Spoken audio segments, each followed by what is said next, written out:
So are Robin and Kemma, are they super mileage people? Is there like a huge overlap between FFA and super mileage? It sure seems that way. Andy, tell me, is there an overlap between FFA and super mileage? And welding? Okay, whatever. Okay, we hope that super mileage is going great, and we hope that you actually come back and watch this video so you can keep up.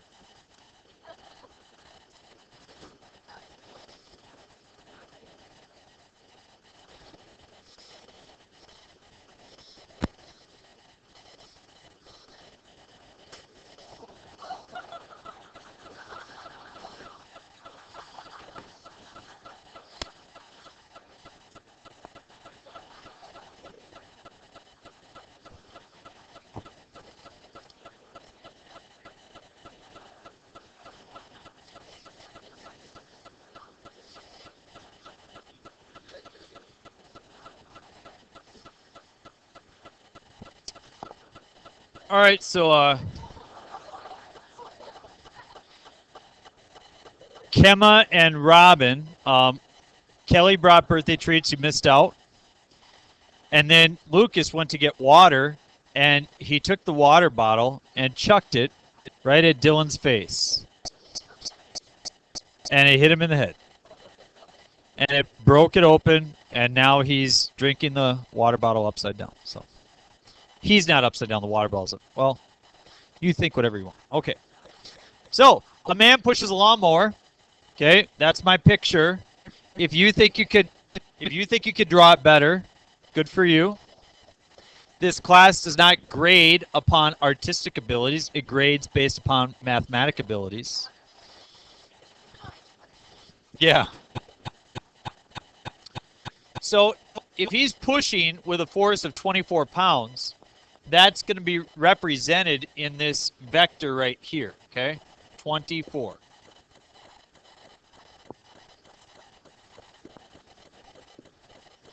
Yeah, we're going to make a triangle here in a second. And if you think about it, if he's pushing at an angle, it says the handle makes a 40-degree angle with the ground. Doesn't that mean that I have different directions of force? What kind of directions of force are being applied here? Horizontal force and vertical force. Namely, he's pushing it, on the screen from left to right, and he's pushing it down, right? So we have these couple of vectors here that represent, vertical force and horizontal force. That's what we have. It says the handle forms a 40-degree angle with the ground. Find the horizontal and vertical components of the force. And so what we learned the other day is that the horizontal component is equal to the magnitude of the vector times cosine of theta. And the vertical component is equal to the magnitude of the vector. Shouldn't really use v twice there, but times the sine of theta. Do you remember the other day when we solved for those? Now, I'm not going to set it up like that because I want you to remember where this all came from. It's really not that confusing at all. But let's just look here. What kind of shape do I have? What does that make? A triangle. True or false? This triangle has a right angle. True, it does. And if it has a right triangle, then we can just use SOHCAHTOA. Namely, if I would like to find h, I can set up a ratio. I know the hypotenuse. I'm looking for the adjacent side. Which one do I use? Hypotenuse, adjacent, cosine. So you set up cosine of 40 degrees is equal to the adjacent side, which, yes, is h over 24, which is the magnitude of the vector. And so you just multiply both sides by 24. 24 cosine of 40 degrees is equal to h. Isn't that the same thing I have up on the board? I just want you to realize that these aren't new formulas. They're ones that we've seen before, right? So let's not make it any more confusing than what we need to.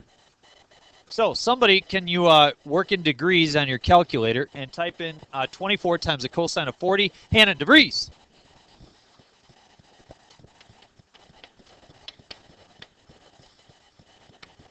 Pounds of force. Hannah's feeling pretty good. She did pretty well on her test. Should we announce Kemma's and Robin's score over YouTube? Maybe not. Okay, how do I figure out the vertical force? Yeah, 24 sine of 40 degrees. So it is kind of handy to just take the magnitude of the vector times the sine or cosine of the angle. If you can remember that, it's a nice, quick, easy way to do it. What did you guys get?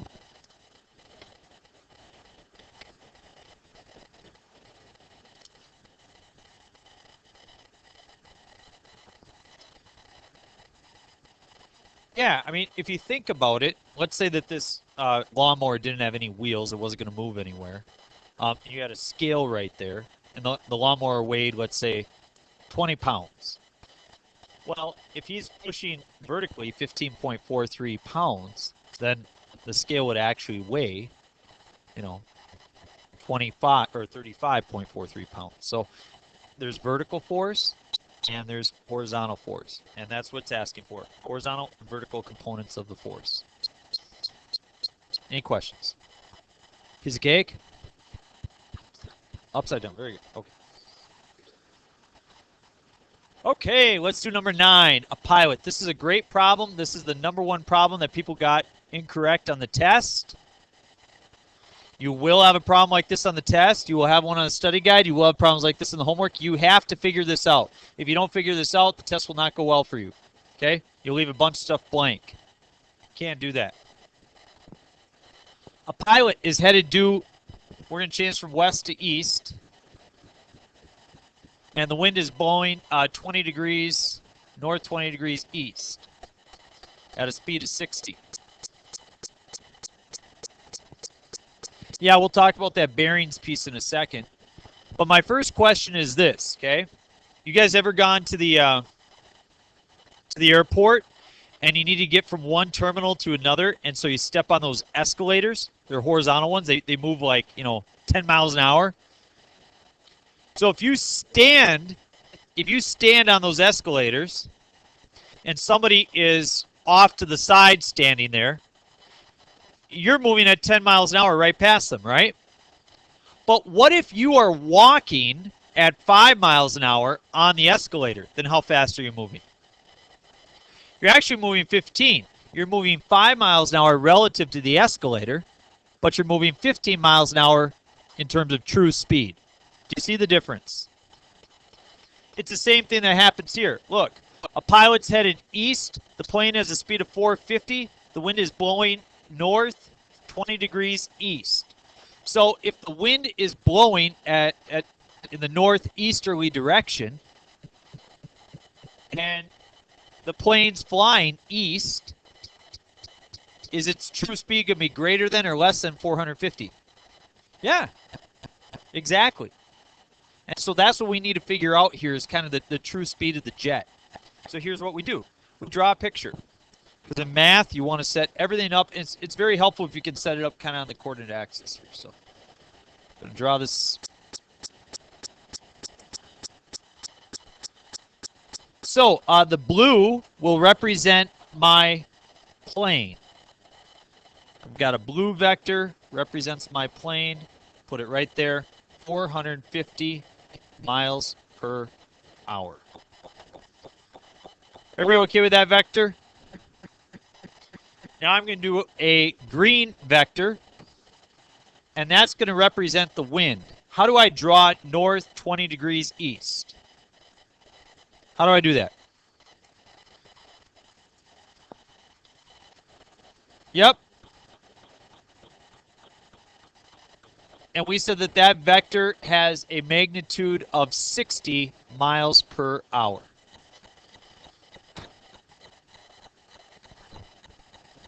Is everybody okay with my drawing so far?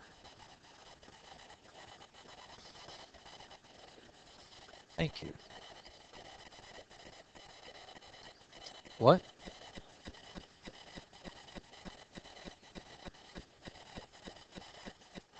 What if?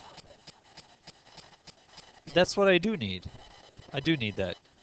I need, just like when I coach and I encourage people, yeah, I need you to compliment me back. Sometimes I run out of energy. Yes, exactly. Thank you.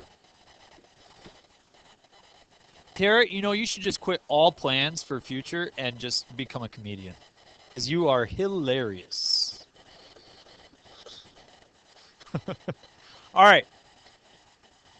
Here's what we need to do is we need to figure out the horizontal and vertical components of these graphs.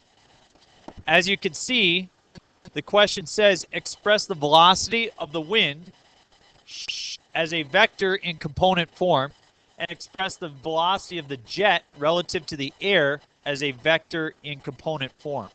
So what I want to really do is I want to come up with kind of these coordinates. Now let's do the easy one first.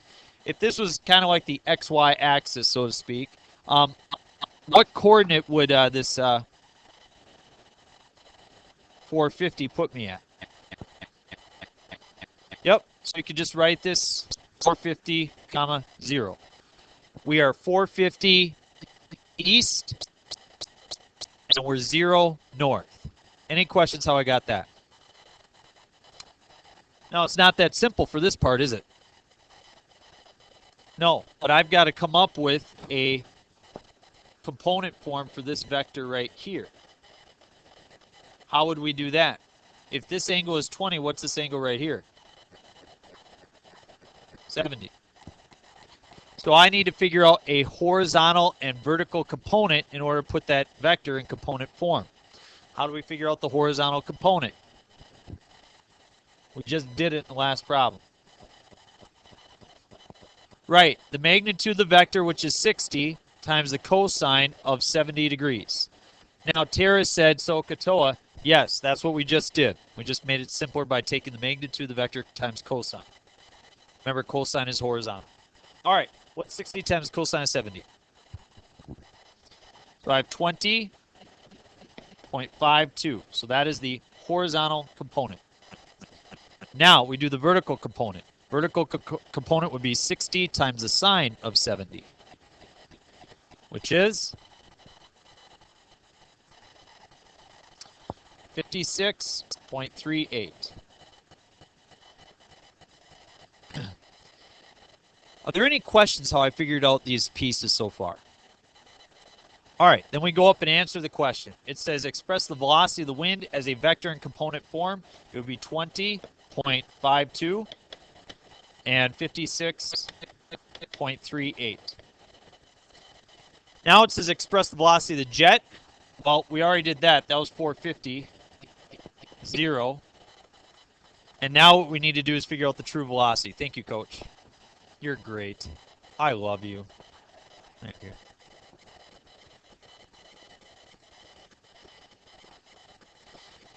And somewhere around 415. Somewhere around 415. I could take them. Yep. Yep. She likes the vault. Got him. All right, so find the true velocity of the jet. Well, the true velocity is going to be the sum of the wind velocity and the jet velocity. If I add these vectors together, what do you get? In order to add the vectors, I add the vertical components and the horizontal components.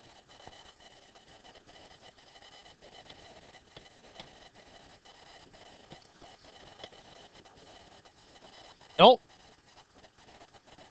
So once you find the components, you just add them together. And now let me show you graphically what happens. Remember how we add vectors together graphically? We took the wind and we added onto it the jet. So I'm going to grab the jet vector. I'm going to put it right there. So the true speed of the jet would be modeled by this red vector right there. Would you agree that that would be the wind plus the jet? How do I figure out the magnitude of that vector? How do I figure out the, remember, true velocity, that's going to be the magnitude of the vector. It's going to be the absolute value of W plus J. How do I figure that out? Do you remember? You can do it. We've already got this coordinate right here. We've got this coordinate. It is 470.52, comma 56.38. How do I figure out that magnitude? What? Very good. Remember, this is just this red thing here just makes kind of a triangle, right? It has a height and it has a length. I can do a squared plus b squared equals c squared. Remember, a modulus is the square root of a squared plus b squared. From our last of k is equal to the square root of a squared plus b squared. The magnitude of vector is square root of a squared plus b squared. So all we have to do to solve this problem is the square root of 470.52 squared plus 56.38 squared.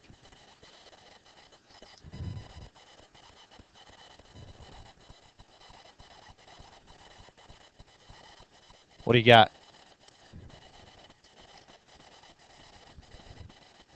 No.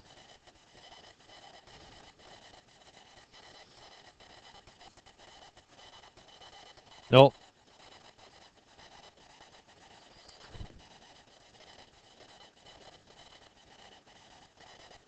Nope.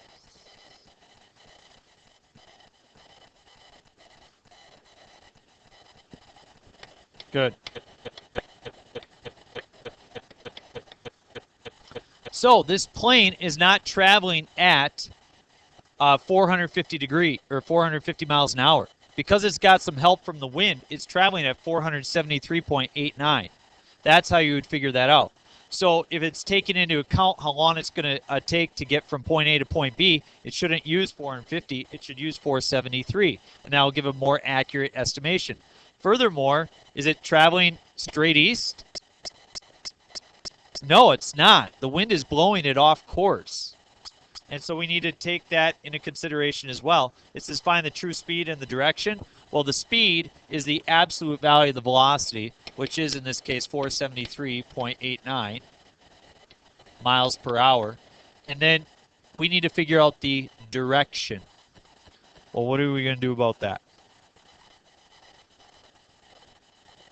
Remember that this angle, the angle of the vector, has to satisfy tangent of theta equals b divided by a.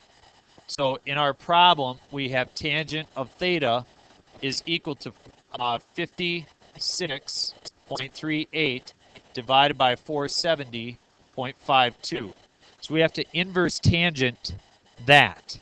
What do you get when you inverse tangent 56.38 over 470.52?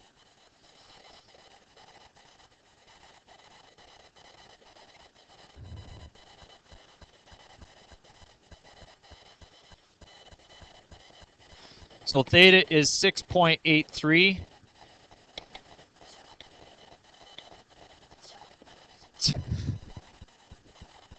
So theta is 6.83 degrees off of that easterly direction. So if I were to write it in terms of a bearing, north, how many degrees east? Not 90 degrees to the east, but just 83.17 degrees east. I just subtracted the 6.83 off of 90. Does that make sense? The wind is blowing this 20 degrees to the east. The plane wants to move 90 degrees to the east.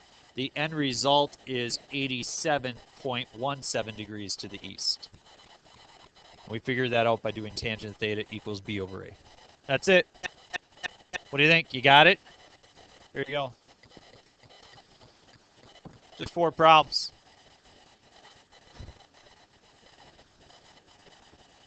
Guys, I know you got your backs against the wall. I know you got a lot of work to do. I know you've had busy weeks. I spent hours grading this weekend. I'm going to go home. I got to spend hours grading tonight, tomorrow night. We just got to keep plugging through. Okay, you got 4 weeks till school is out. 2 weeks from today, you have a day off for Memorial Day. Seniors, you got 3 weeks, and you're you're not coming back to school. So let's just make sure we get in good shape. Test next Tuesday. We'll be ready to test next Tuesday. No. Big Nine's on Friday. So I've got one more short test after this we have to get through. So seniors, that following week, we gotta get it in. Is the test gonna be easy? If you stay up with your homework, you should be fine. What up, dog? Oh, I have plenty of stuff for us to cover. There's probably 3-4 topics I want to cover that we don't get to. So